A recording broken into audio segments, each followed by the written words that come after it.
le journal.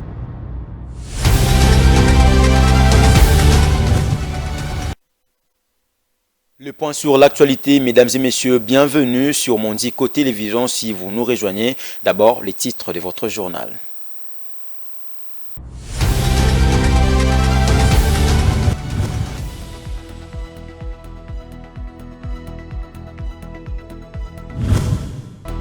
Félix Tshisekedi a participé ce vendredi à la première transaction officielle entre la République démocratique du Congo et les Émirats arabes unis de l'or issu de l'exploitation artisanale dans la partie orientale du pays à travers la société Primera Gold. Le premier lot a été officiellement présenté au public en présence des partenaires venus de Dubaï. Le tronçon routier qui relie la 12e rue des Limétés à Capella dans la commune de Kalamou est en piteux état. La circulation sur ces trajets relève du calvaire pour les engins roulants comme pour les piétons. Les habitants du coin crient au secours pour la réhabilitation de cette route pour désengorger les embouteillages sur le boulevard Lumumba.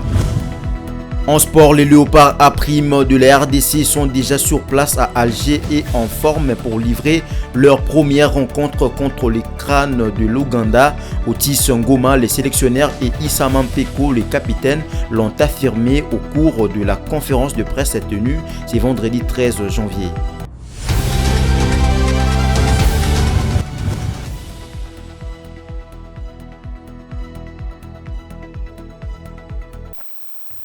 Mesdames et messieurs, bonsoir. La République démocratique du Congo, par l'entremise du ministère de Mines, a signé un contrat de partenariat avec une entreprise des Émirats arabes unis, Primera Gold, sur l'achat et la vente de l'or artisanal. La cérémonie de la première vente a été présidée par le président de la République, Félix Antoine Tshisekedi Tshilombo. C'était ce vendredi 13 janvier 2023. Reportage signé Bijou Lumuna. Désormais, la RDC a un partenaire plus sûr pour l'achat et la vente de son or artisanal.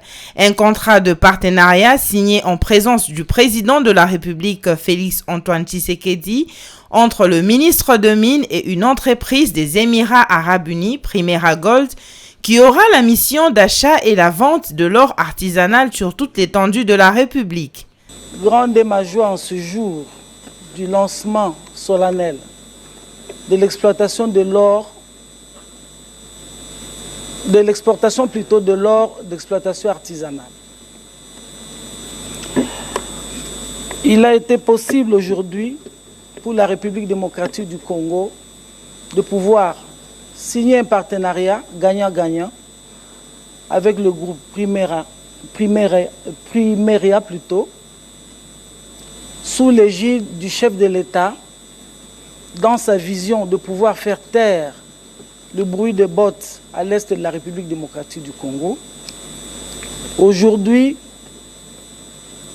nous sommes heureuses de voir que ce qui était un projet hier, aujourd'hui prend corps. Et aujourd'hui, nous allons célébrer le lancement de la première production de l'or de l'exploitation artisanale qui sera exporté par la société Primera. Le chef de l'État, qui a eu la primeur de remettre les documents aux représentants de Primera Gold en RDC, a eu de mots justes pour louer l'aboutissement de ce projet. L'émir Mohamed Ben Zayed, je voudrais vous remercier pour cette cérémonie qui matérialise en fait un projet qui rentre parfaitement dans ma vision, qui consiste à faire profiter d'abord à la République démocratique du Congo et à son peuple des ressources naturelles qui se trouvent dans son sous-sol. Primera Gold aura pour tâche de réhabiliter le barrage de Ruzizi à Bukavu, de l'aéroport de Kavumu à Bukavu et l'installation d'une usine de traitement d'or en RDC. Le président de la République, Félix Antoine Tshisekedi Tshilombo, a reçu le jeudi 12 janvier sous les chapiteaux de la Cité de l'Union africaine tous les nouveaux bourgmestres de la capitale afin de conférer avec eux sur certaines réalités qui préoccupent le Quinois et Quinois. Depuis quelque temps, le chef de l'État a responsabilisé les bourgmestres de la ville-province de Kinshasa de la résolution de toutes les préoccupations importantes et récurrentes dans les communes de la capitale, comme l'assainissement des eaux de pluie, le phénomène Kuluna et tant d'autres. Suivez cet élément signé Guy Ilunga. Le président de la République attend du gouverneur de la ville de Kinshasa et de tous les bourgmestres de 24 communes du courage dans l'application stricte et rigoureuse des mesures et plans de réhabilitation de la ville, même là où toute résistance se présenterait. Dans le même esprit, il attend également des bourgmestres une implication efficiente dans les travaux d'assainissement, de l'éradication du phénomène Kuluna et surtout de l'insalubrité qui affecte directement l'environnement de leurs communes respectives. Le chef de l'État a, à cet effet, chargé le vice-premier ministre, ministre de l'Intérieur, Sécurité, Décentralisation et Affaires coutumières, ainsi que le gouverneur de la ville de province de Kinshasa, d'encadrer les bourgmestres des 24 communes dans la mise en œuvre et l'utilisation efficiente des brigades pérennes d'entretien et d'assainissement en sus des travaux ponctuels effectués par l'Office des voiries et drainages OVD. Le président de la République a, à cette occasion, plaidé pour un profond changement des mentalités, plus encore une révolution culturelle pour créer un écosystème viable dans la capitale en ce qui concerne particulièrement le respect des normes pour les constructions et lotissements du secteur privé d'une part et de l'État à travers toutes ses administrations d'autre part. Porte-parole de toute administration locale de la capitale, le gouverneur Jean-Tini Ngobila a pris acte des directives du chef de l'État et assuré de la meilleure application dans son chef comme dans celui des bourgmestres. Le président nous a reçus, nous tous. Il a parlé aux bourgmestres. Il a parlé de sa vision sur notamment la salubrité, sur la sécurité également, sur les phénomènes Kuluna. Vous savez, les phénomènes Kuluna, c'est au-delà des effets qu'ils créent à la population, au-delà des phénomènes sociaux qui créent à la population, la ville de Kinshasa, depuis notre avènement, nous travaillons sur plusieurs approches et le président a voulu donc donner le ton pour que les bourgmestres et les bourgmestres adjoints puissent prendre en charge ce travail, puissent relever ces défis de sécurité ici au niveau de communes et que les bourgmestres puissent travailler aussi dans le domaine de la salubrité.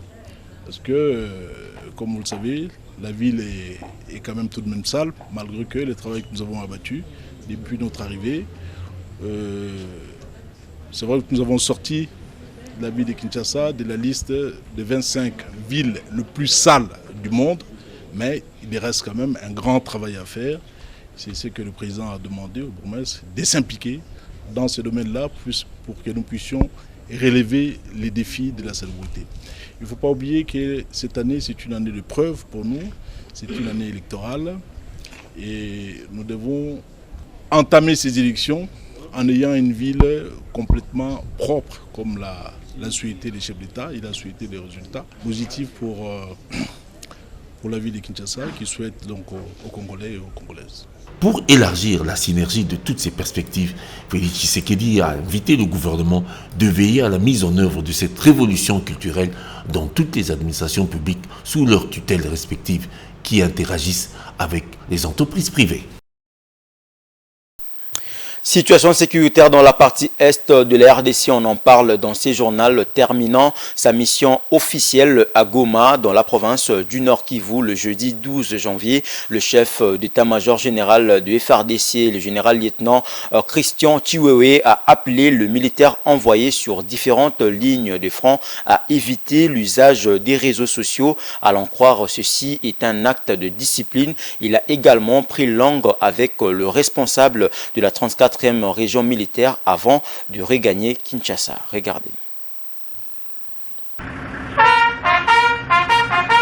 Enfin mission au Nord Kivu, Le chef d'état-major de FARDC, le lieutenant-général Christian Chiwewe Songesha, a rencontré le responsable de la 34e région militaire en présence du sous-chef d'état-major chargé des opérations, le général-major Chiko Chitambwe, et du commandant de la 3e zone de défense, le lieutenant-général Marcel Mbangu. Dans cette mission d'inspection des troupes engagées dans les opérations contre l'armée rwandaise, le numéro 1 de l'armée congolaise a appelé tous les éléments du FARDC à éviter l'usage des réseaux sociaux.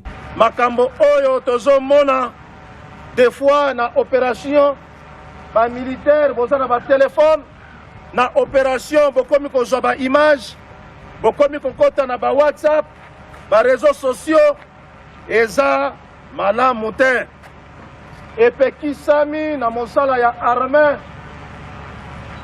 ko utiliser ba téléphone na kati ya opération et faire partir la indiscipline. L'indiscipline est ma peine à mon salaire armé. Il faut que tout ça va continuer. Après Goma, le patron de l'armée congolaise est attendu à Lubumbashi, dans les Hauts-Katanga. Ainsi prend fait la visite à la 34e région militaire. Merci beaucoup, merci colonel. À vos ordres, mon général. Changeons de chapitre pour parler autre chose à présent. En 6 semaines de travail, l'ancien directeur général ad intérim de l'UCCN a perçu une somme de 81 000 $ et son soubassement crédible selon l'audit. À cet effet, le directeur administratif et financier de l'Institut congolais pour la conservation de la nature ICCN en sigle est sommé de justifier ce paiement dont il avait facilité son soubassement crédible en faveur de l'ancien directeur général AI et de son adjoint. Le détail dans ses commentaires.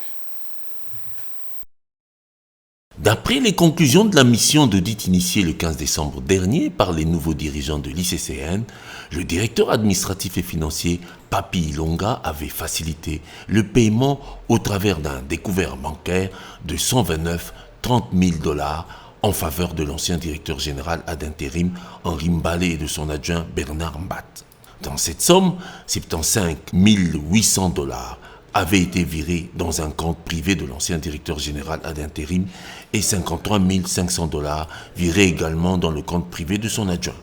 Ces paiements avaient couvert les frais d'installation, les indemnités de sortie et autres avantages non autrement identifiés.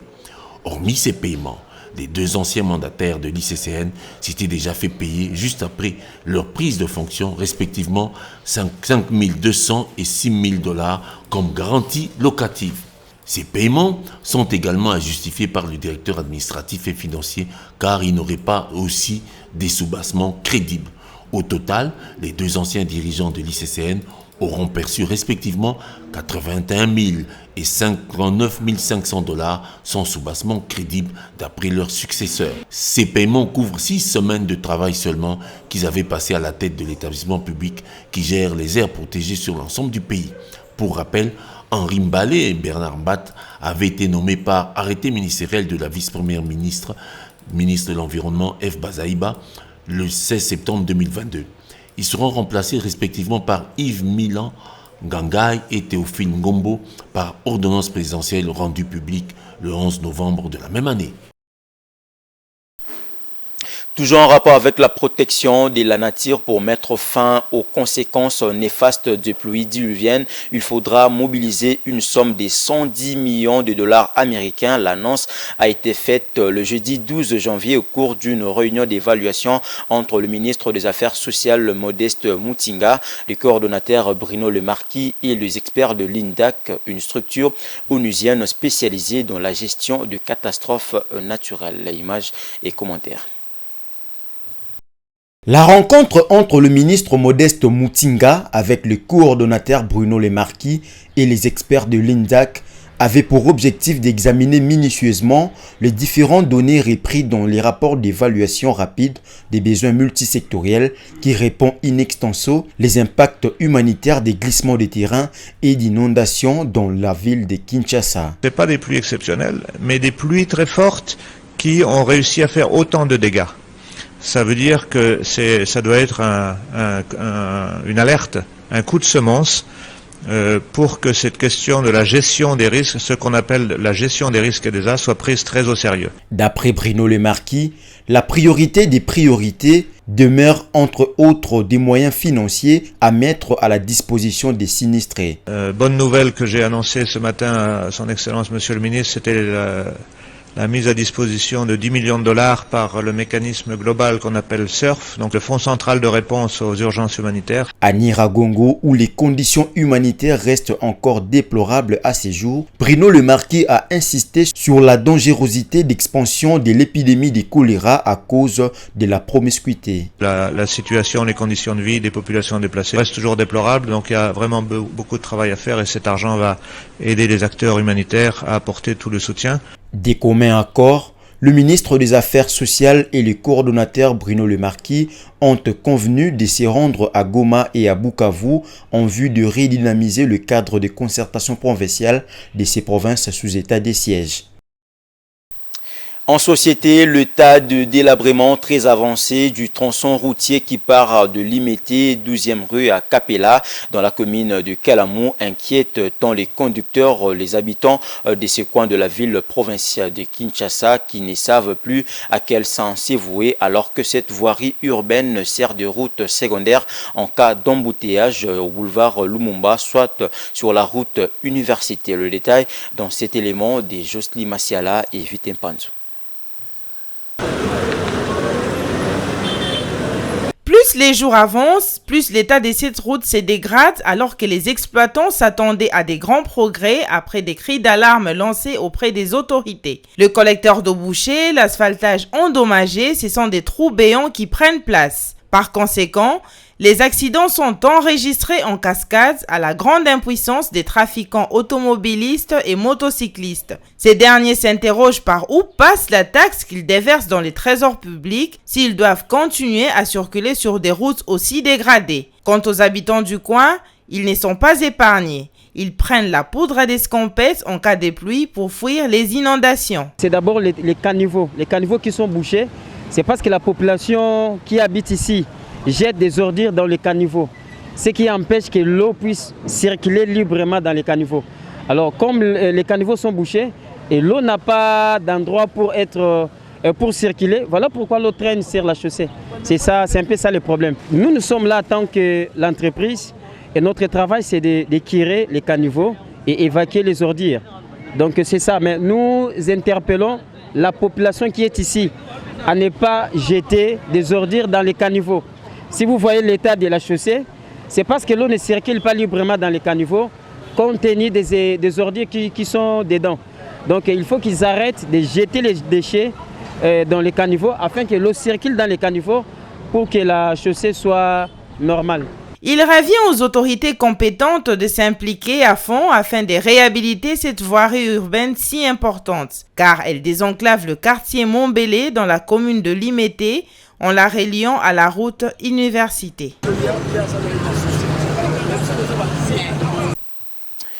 En sport, le championnat d'Afrique des Nations d'Algérie 2022 débute ce vendredi 13 janvier et prendra fin le samedi 4 février. Les coups d'envoi de la 7e édition du CHAN sera donné par le pays hôte, l'Algérie, qui sera face à la Libye dans un match d'ouverture à 20h heure de Kinshasa avec 32 rencontres, 18 nations. La République démocratique du Congo entrera en lice ce samedi 14 janvier face à l'Ouganda à partir de 17h. Commentaire d'Iglodi Mwenda.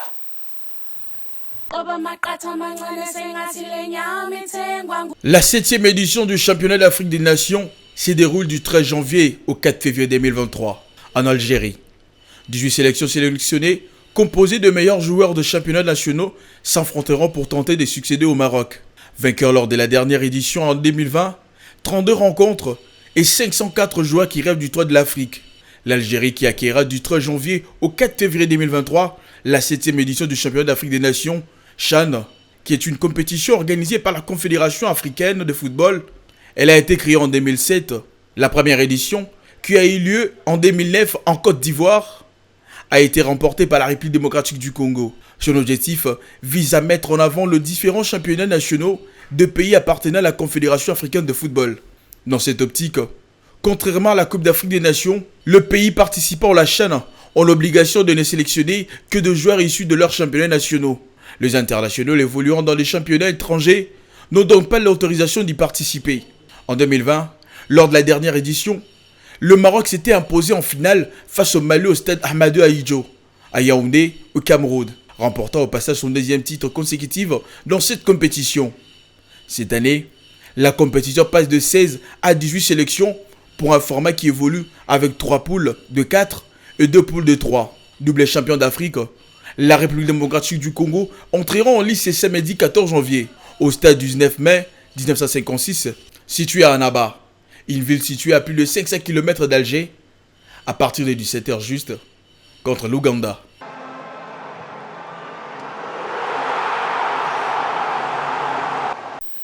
Dans le même ordre d'idées, en conférence de presse d'avant-match, la République démocratique du Congo et Ouganda, ce samedi soir, Issa Mampeko et Otis Ngoma ont répondu aux questions de médias, rappelant que le léopard de la RDC entreront en lice demain samedi 14 janvier au stade du 19 mai 1956. Suivez.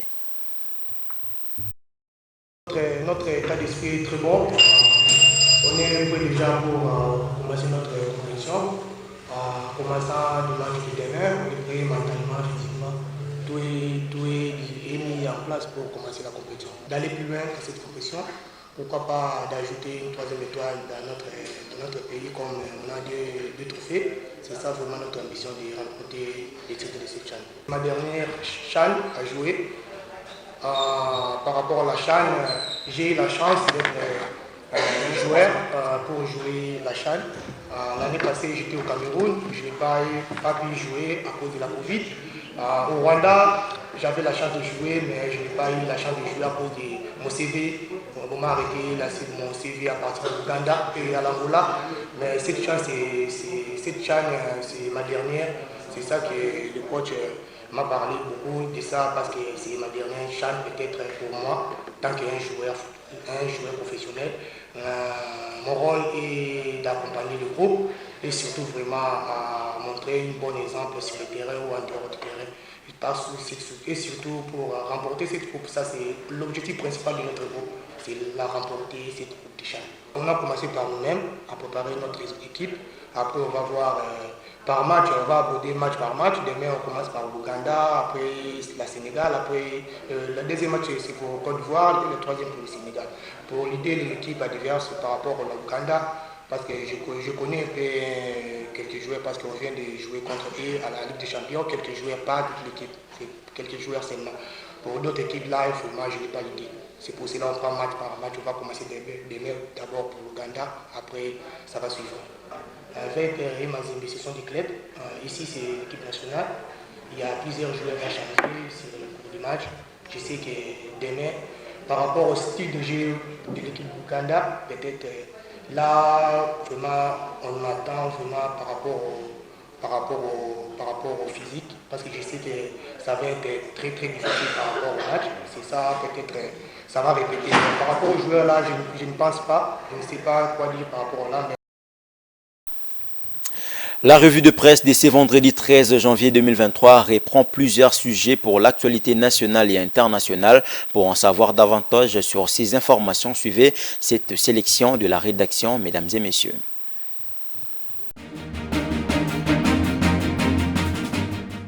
Le journal L'Avenir rapporte que Tshisekedi tient les bourgmestres à l'œil pour toutes les préoccupations concernant la salubrité, la sécurité et le phénomène Kuluna à Kinshasa. La tempête des tropiques revient, elle, sur une autre rencontre présidée par Félix Tshisekedi à la Cité de l'Union africaine.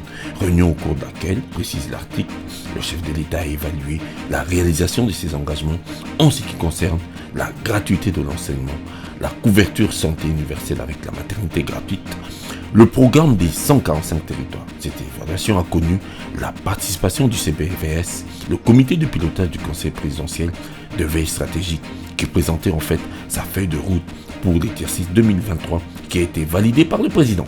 Le Forum des As s'en tient à la fausse alerte suscitée par une prétendue menace d'un attentat terroriste à Kinshasa. Le gouvernement, via le ministre de la Communication, a démenti le contenu de ce communiqué et rassure la population quant à garder son calme. Quant au journal, c'est plutôt la résiliation du contrat signé avec l'entreprise chinoise Crexet par la présidence suite au fiasco dans l'exécution des travaux du projet Kilegelou dans plusieurs provinces, notamment au Kassai oriental et à Kinshasa. Congolité s'intéresse à Africa News pour déclarer que Jean-Lucien Mboussa et Didier Boudimbu officialisent la haine, chacun là où il se trouve. Le journal Africa News assure que le pays n'a jamais été aussi proche de l'explosion, surtout avec le contenu des propos tenus contre les soi-disant nés de pères non congolais. Car l'escalade est honte à ceux qui, pour cacher leur mauvais bilan, réveillent les bas instincts du racisme et de la ségrégation, voire la xénophobie par des discours haineux, déplore Africa News. Pour la prospérité qui hésite entre xénophobie et mauvaise foi, pourquoi penser de l'attitude de Paul Kagame qui, sous prétexte d'expulser les réfugiés congolais de son pays, semble vouloir envoyer des Rwandais sans relais en RDC? Comme c'est scandaleux et indigne de la part d'un président africain qui s'empresse d'accueillir des réfugiés inconnus et d'origine européenne de l'Est pour de l'argent britannique en chassant des Congolais, africains de surcroît, déplacés par un conflit provoqué par lui.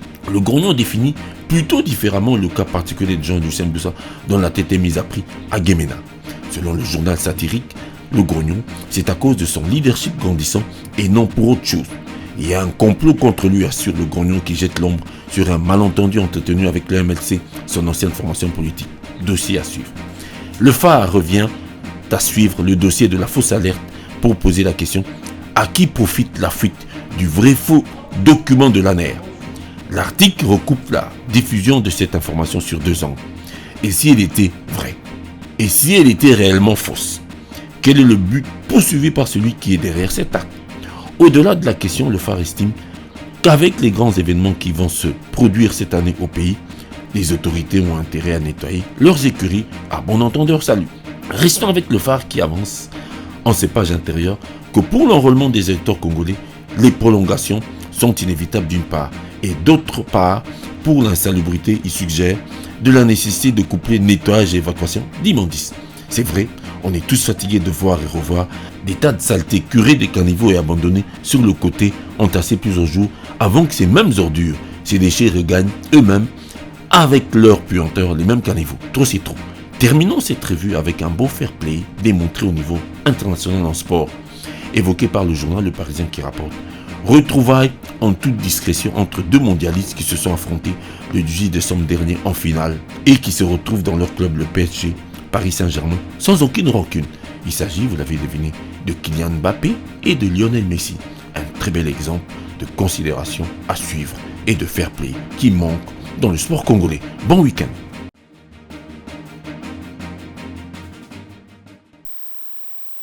Ce journal est terminé, mais avant de nous quitter, je vous rappelle tout de suite les principaux titres.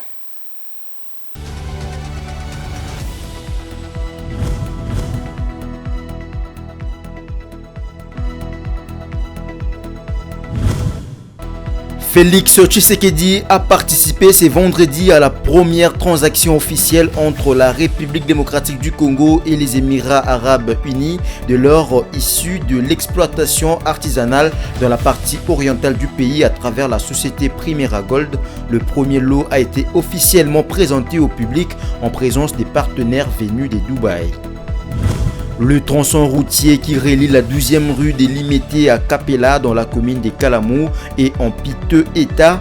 La circulation sur ces trajets relève du calvaire pour les engins roulants comme pour les piétons. Les habitants du coin crient au secours pour la réhabilitation de cette route pour désengorger les embouteillages sur le boulevard Lumumba. En sport, les Léopards A' de la RDC sont déjà sur place à Alger et en forme pour livrer leur première rencontre contre les crânes de l'Ouganda.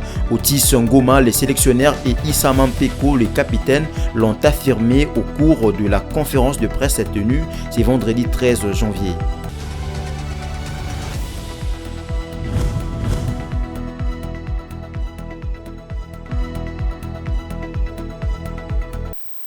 Ainsi s'achève cette grande édition du journal, mesdames et messieurs. Merci de l'avoir suivi. Restez branchés sur Mondico Télévision. Une pensée, un écrit.